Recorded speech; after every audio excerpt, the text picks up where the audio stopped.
Saudara, penerimaan negara per Februari 2025 anjlok signifikan. Untuk pertama kalinya sejak 2021, APBN sudah mengalami defisit sejak awal tahun, saudara. Indikator ekonomi awal tahun 2025 ini harus menjadi alarm bagi pemerintah. Inilah catatan Kompas TV, waspada defisit anggaran negara.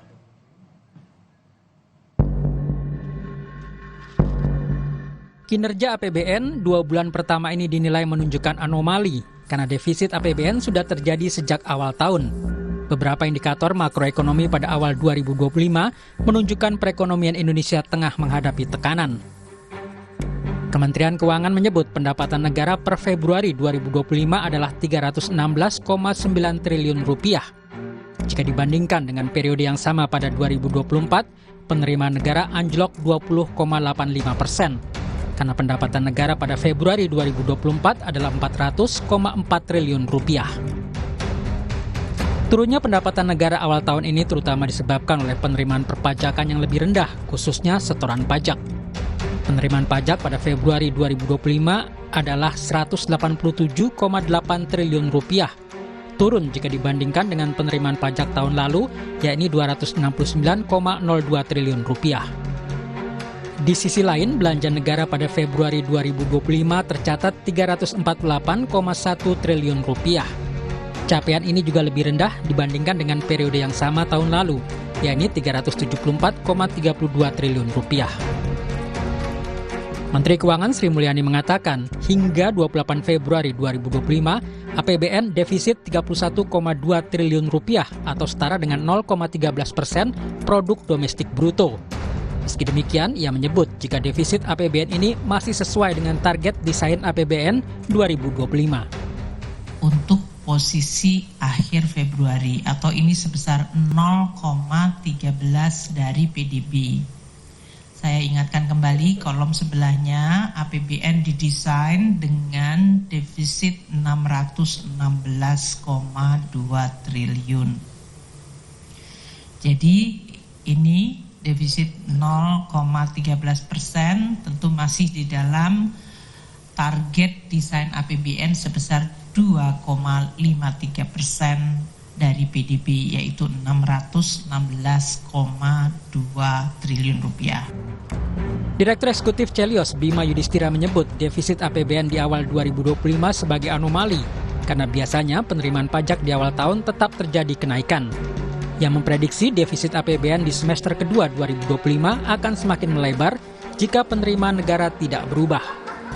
Pada semester kedua 2025, defisit APBN diperkirakan bisa melebar. Bahkan sampai akhir tahun, jika situasi penerimaan negara tidak berubah, pemerintah menambah utangnya, yang artinya beban bunga utang yang harus dibayar ini akan semakin besar, maka keseimbangan primer akan berubah menjadi defisit.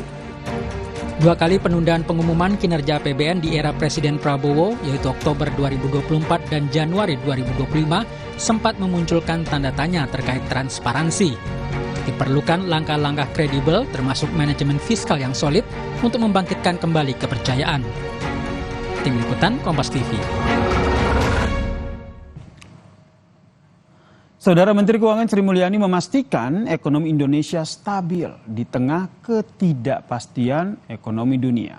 Hal ini tercermin dari neraca pembayaran akhir tahun 2024 tumbuh 15% atau sekitar 7,2 miliar rupiah dibandingkan dengan tahun 2023, saudara.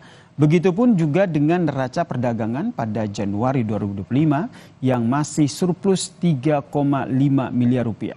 Terkait kondisi dalam negeri, Sri Mulyani juga menjelaskan bila deflasi yang terjadi di awal tahun 2025 bukan karena daya beli masyarakat yang melemah. Deflasi terjadi akibat kebijakan pemerintah seperti diskon 50% tarif listrik, kemudian diskon tarif tol hingga diskon harga tiket untuk menyambut Lebaran.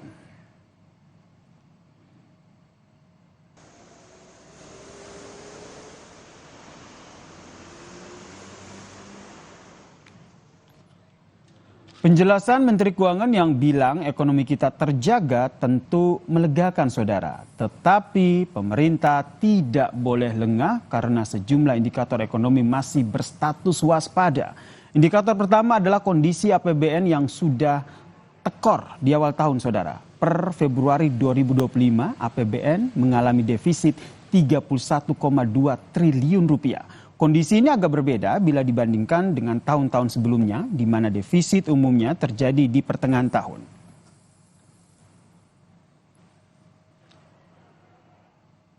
Nah, kalau kita lihat defisit APBN di tahun ini terjadi karena jumlah pendapatan negara dari setoran pajak turun.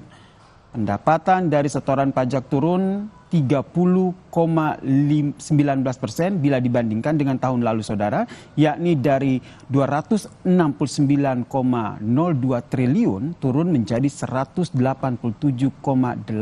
triliun rupiah. Pemerintah tentunya harus serius menangani persoalan ini karena pajak adalah sumber pendapatan dalam negeri yang utama. Indikator lain yang wajib diwaspadai tentu terkait dengan tren melemahnya nilai tukar rupiah. Memasuki tahun 2025, nilai tukar rupiah ini terus bertahan di kisaran angka Rp16.000 per dolar Amerika Serikat.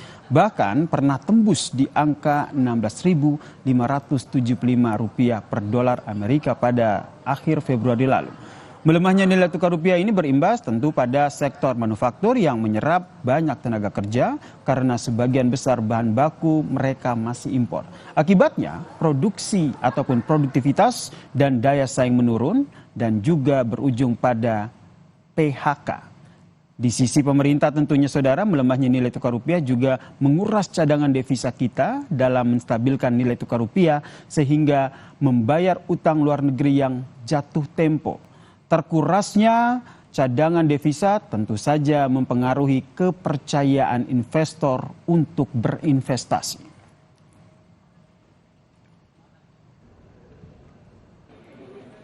Memperhatikan sejumlah indikator ini, saudara, tren merosotnya pertumbuhan ekonomi nyata di depan mata kita. Selain menjaga komunikasi ke publik agar tidak memunculkan gejolak di pasar, pemerintah perlu terus menjaga dan memperhatikan ruang fiskal, serta lebih cermat dalam membuat paket kebijakan ekonomi agar defisit anggaran tidak semakin besar. Demikian catatan Kompas TV hari ini, kita jumpa lagi pekan depan.